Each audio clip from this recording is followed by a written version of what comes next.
नमस्कार शेतकरी मित्रांनो, दूध उत्पादन करणाऱ्या शेतकऱ्यांना आता प्रति लिटर 5 रुपये अनुदान देण्यासाठी 230 कोटी इतका निधी वितरित करण्यात आला आहे. तसेच मुदतवाढ देखील ही करण्यात आलेली आहे. त्या संदर्भात महाराष्ट्र शासन यांच्यातर्फे एक शासन निर्णय सुद्धा घेण्यात आलेला आहे. तर तो शासन निर्णय नक्की काय आहे ते आपण या व्हिडिओच्या माध्यमातून समजून घेण्याचा प्रयत्न करणार आहोत. तेव्हा व्हिडिओला कुठेही स्किप करू नका, शेवटपर्यंत नक्की बघा आणि आपण या चॅनलवरती पहिल्यांदा आला असाल तर चॅनलला सबस्क्राईब नक्की करा.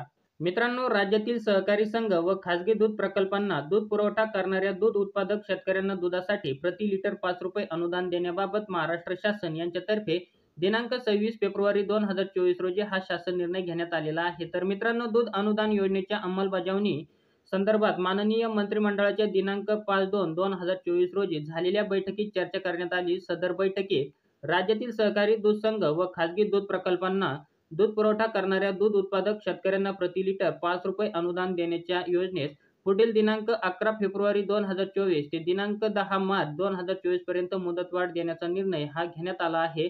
उक्त निर्णयाच्या अनुषंगाने दूध उत्पादन अनुदान योजनेस दिनांक 11 फेब्रुवारी 2024 ते दिनांक 10 मार्च 2024 पर्यंत मुदतवाढ ही देण्यात आलेली आहे. तसेच मित्रांनो, राज्यातील सहकारी दूध संघ व खासगी दूध प्रकल्पांना दूध पुरवठा करणाऱ्या दूध उत्पादक शेतकऱ्यांना प्रति लिटर 5 रुपये अनुदान योजनेच्या अटी व शर्तीच्या अधीन राहून योजनेस दिनांक 11 फेब्रुवारी 2024 ते दिनांक 10 मार्च 2024 या 1 महिन्यासाठी मुदतवाढ ही देण्यात येत आहे आणि सदर योजनेसाठी 1 महिन्याच्या कालावधीकरिता 230 कोटी इतका निधी वितरित करण्यात आलेला आहे. मित्रांनो, 5 रुपये अनुदान देण्यासाठी दिनांक 11 फेब्रुवारी 2024 ते 10 मार्च 2024 या 1 महिन्याच्या कालावधीसाठी मुदतवाढ ही देण्यात आलेली आहे आणि याच्यासाठी आता 200 कोटी इतका निधी सुद्धा वितरित करण्यात आलेला आहे. तर मित्रांनो, आपल्याला हा छोटासा व्हिडिओ आवडला असेल तर चॅनलला लाईक, शेअर, सबस्क्राईब नक्की करा. आपण असेच नवनवीन योजनांचे नवनवीन अपडेट घेऊन येत असतो. जय हिंद, जय महाराष्ट्र.